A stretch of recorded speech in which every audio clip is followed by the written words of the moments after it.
So I've got Professor Max Deeg from Cardiff University, and welcome to Calcutta. And you are not a newcomer to Kolkata. You have come here many times, covering many projects. So we would like to discuss with you the current project which you're doing in Bihar with the government of Bihar, which is the travelogues of Xuanzang and following the Buddhist trail. It's a massive project which includes historians, archeologists, and field expertise people. So, would you just, in a very small way, brief way, describe the synopsis and what are the guidelines and the outcomes of the project which you have embarked upon? Well, I'm a person who works on texts, so I'm what you would call a textualist. I have started translating and commenting on Xuanzang's travelogue. Let's call it travelogue Yes. for the time being. The record of the western regions of the Great Tang, Datang Shiliti,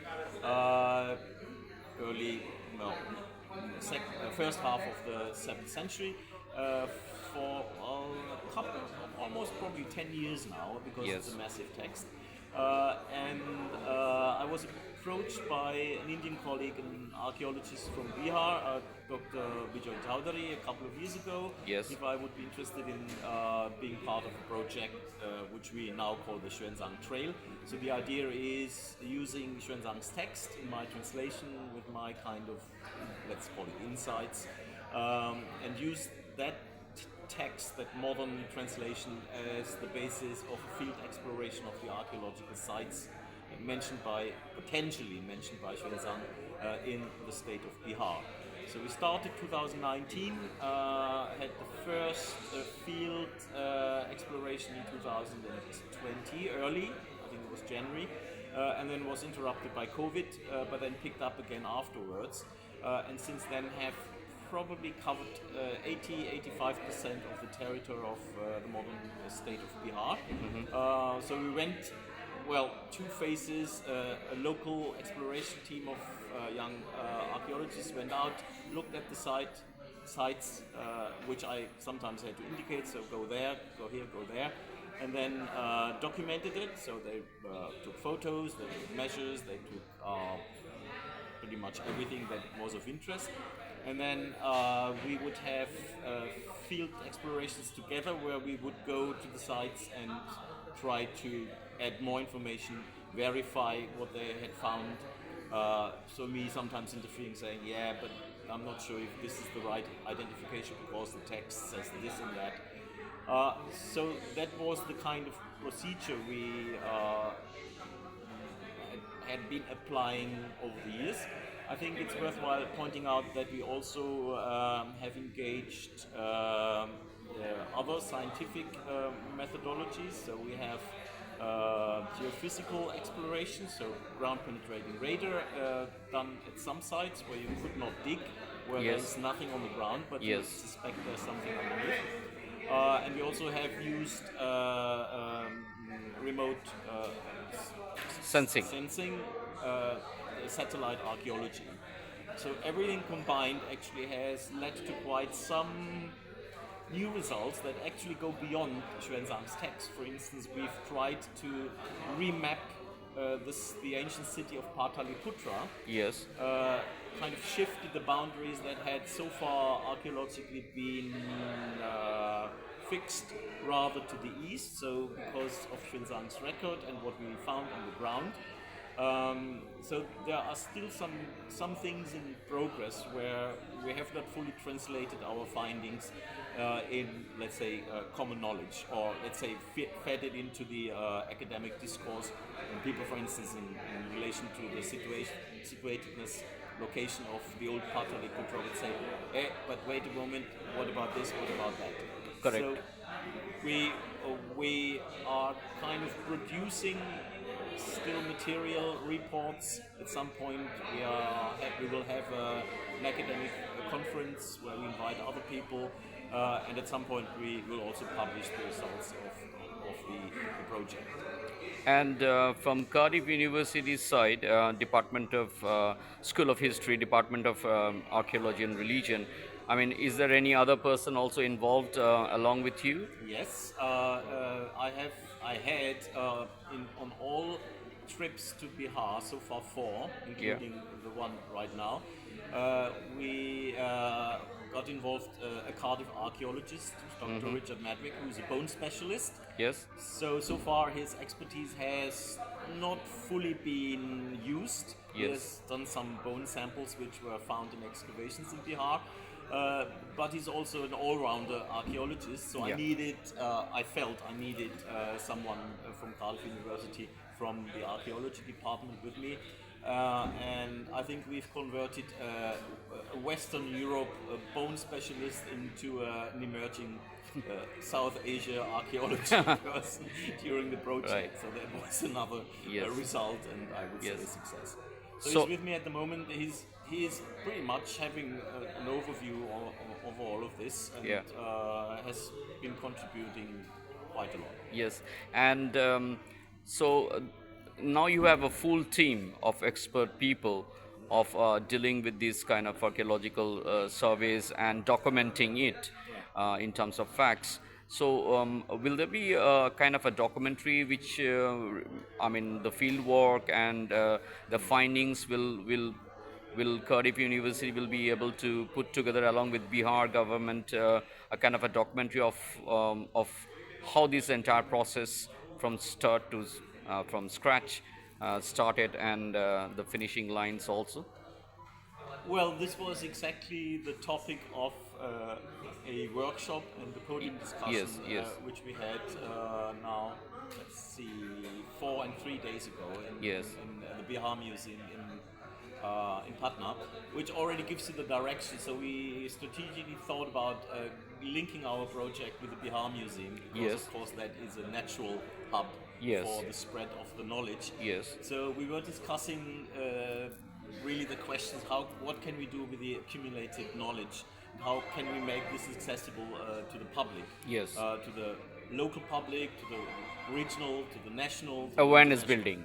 Yeah, exactly. Awareness building first, but then also creating infrastructure, displaying the accumulated knowledge. So we are now collaborating with the Bihar Museum, and they have thankfully given us the Bihar Museum as the venue for the just recent events, Yes. and agreed to collaborate more. So we are now thinking of having exhibitions, an exhibition, a fixed exhibition in the Bihar Museum, where people immediately see, oh, this is of relevance to what we are actually seeing displayed in the museum. Because of course they have the Buddhist objects from, Yes. let's say, the Kushan period all the way up to the Pala period. Yes. So Xuanzang sits in kind of In way between. in the middle, in Yeah. between. Nalanda, of course, is represented Yes. quite dramatically in the Bihar Museum, and of course that was the place where Xuanzang did most of his studies. Yes. During his stay in India, or in what is now Bihar. Yeah. There are plans. We also thought about things like documentation, media, film, but for that we are aware we need, first of all, time to develop these things. Yes. Secondly, we need money. So The funding. So the funding, Yeah, exactly. yeah. So we have started thinking about how to do that. I think Bihar government is ready to chip in, Yeah. but that may be a little bit unfair to put all of this on their shoulders. So we are actually thinking of getting other funding streams coming in to kind of push- bolster the project and take it exactly. forward. Yeah. Kind of Yeah. make it visible, accessible Yes. on all kind Yes. of different levels. Yes. The other thing we actually were thinking about is how can we use that to promote, let's call it educational religious tourism now, in inverted commas, Yes. in the region. Because, of course, people normally go, when they go on the Buddhist pilgrimage in India, they go to the major sites. They go to Sarnath, they go to, if they are keen, Bodh Gaya. they go to Bodh Gaya, quite naturally. That's our catchment Yes, area, of yeah. course. That is our highlight, if you like. Yes. Although I really like to emphasize the other places as Yes. well, because everything is concentrated in Bodh Gaya. Kushinagara, they go, if they're keen, they go to Lumbini, they have to cross the border. But Rajgir. Rajgir, yeah, that's on the way anyway. Yeah. Vaishali maybe. Yeah. That's pretty much it.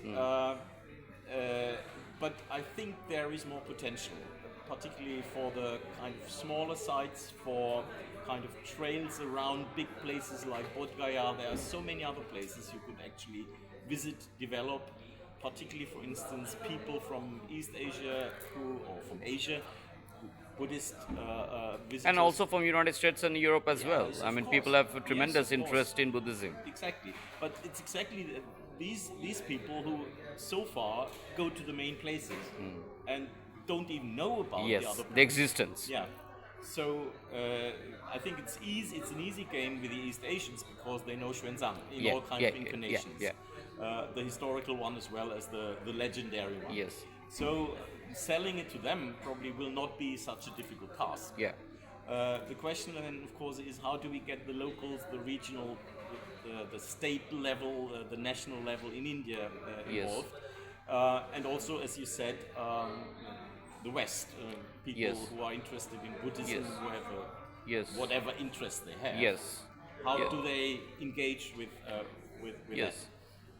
And another interesting thing, which is such a project also gives due importance to community well-being as well. If you link it with travel and tourism, the community prospers, the economy also prospers, and there is factual information and education and history, archaeology. These subjects become very popular among kids. They Yes. can go to the places and visit and learn more.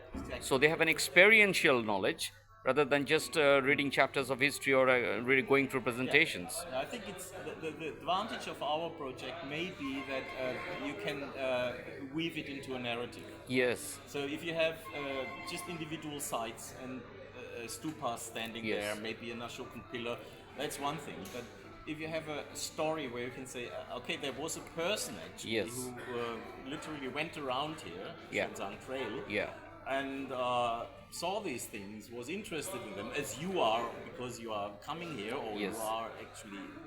you are living here. Yes.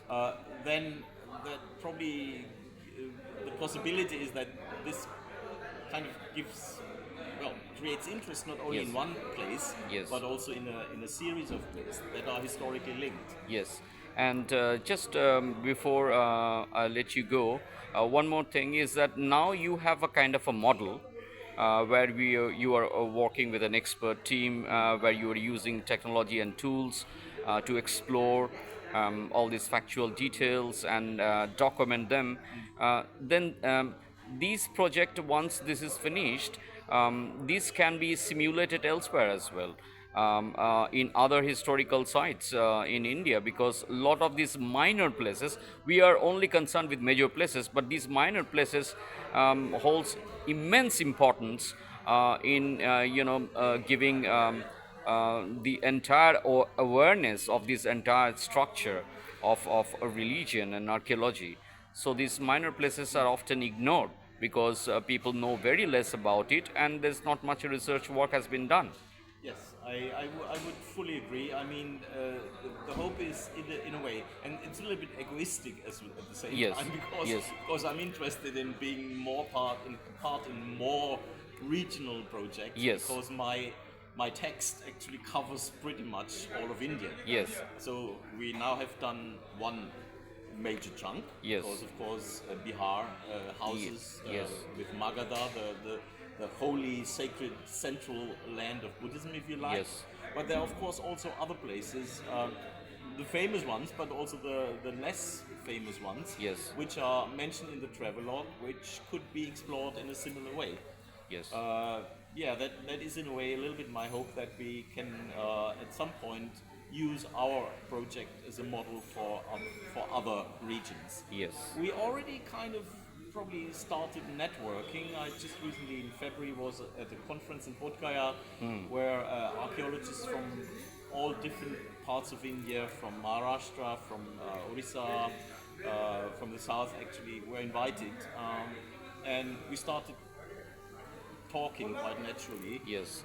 And a lot of them actually said, yeah, actually, you should come and we should actually talk and Yeah. what we can do in, let's say, Orissa or in Maharashtra, Yeah. in Western Bengal as well. Yes, absolutely. So I think this is not the end. This is actually maybe a start. Start. Thank you very much, and we hope to see you soon. Thank you very much. Yeah, yeah.